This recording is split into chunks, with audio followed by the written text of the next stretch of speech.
მოგესალმებით, ვაგრძელებთ ვებინარების სერიას და დღეს ვისაუბრებთ არასრულწლოვანთა რეფერირების საკითხთან დაკავშირებით. რთული ქცევის მქონე არასრულწლოვანთა რეფერირების დაწესებულებაში გაგზავნასთან დაკავშირებით პირველ რიგში აღვნიშნოთ, რომ არასრულწლოვანთა რეფერირების დაწესებულებაში გაგზავნის მიზანშეწონილობის საკითხს განიხილავს არასრულწლოვანთა რეფერირების ცენტრის სპეციალისტთა ჯგუფი.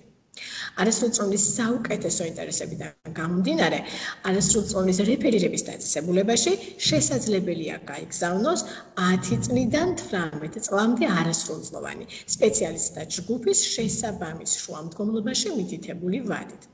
აქვე აღვნიშნოთ, რომ ჩვეულებრივ ეს ვადა არ უნდა აღემატებოდეს ერთი სასწავლო სემესტრის ხანგრძლივობას და დაუშვებელია არასრულწლოვანთა რეფერირების დაწესებულებაში გაგზავნის მიზანშეწონილობის საკითხის განხილვა თუ სპეციალისტთა ჯგუფის მიერ ამ საკითხის განხილვიდან 6 თვის განმავლობაში არასრულწლოვანს 18 წელი უსრულდება. არასრულწლოვანთა რეფერირების დაწესებულებაში გაგზავნის მიზანშეწონილობის საკითხს სპეციალისტთა ჯგუფი განიხილავს და გადაწყვეტილებას იღებს შესაბამისი მიმართვიდან 15 დღის ვადაში, ამასთან არასრულწლოვანთა რეფერირების წესის შესაბამისად. აქვე უნდა აღინიშნოს, რომ სპეციალისტთა ჯგუფი შეისწავლის არასრულწლოვნის ინდივიდუალური შეფასების ანგარიშს და არასრულწლოვანთა რეფერირების ცენტრის მიერ მოპოვებულ სხვა დოკუმენტებს. ამავდროულად უსმენს არასრულწლოვანთა რეფერირების ცენტრისადმი მიმართვის ავტორს, თავად არასრულწლოვნის კანონიერ წარმომადგენელს ან და ფაქტობრივ მზრუნველს და არასრულწლოვნის ინდივიდუალური შეფასების ანგარიშის ავტორს.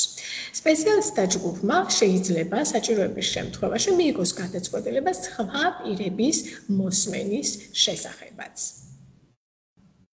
სპეციალისტთა ჯგუფი იღებს დასაბუთებულ წერილობით გადაწყვეტილებას არასრულწლოვანთა რეფერირების დაწესებულებაში გაგზავნის მიზანშეწონილობის ან მიზანშეუწონლობის შესახებ.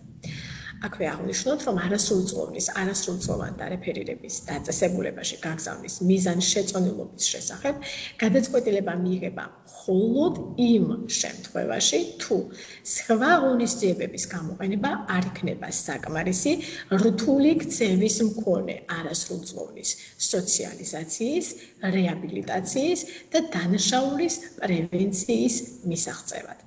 ასევე არასრულწლოვანთა რეფერირების დაწესებულებაში გაგზავნის მიზანშეუწონლობის შესახებ ან არასრულწლოვნის აღნიშნულ დაწესებულებაში გაგზავნის მიზანშეწონილობის შესახებ სპეციალისტთა ჯგუფის გადაწყვეტილების თაობაზე ეცნობება არასრულწლოვნის კანონიერ წარმომადგენელს ან ფაქტობრივ მზრუნველს, ასევე სპეციალისტთა ჯგუფი უზრუნველყოფს ინფორმაციის ერთიან საინფორმაციო ბაზაში განთავსებას.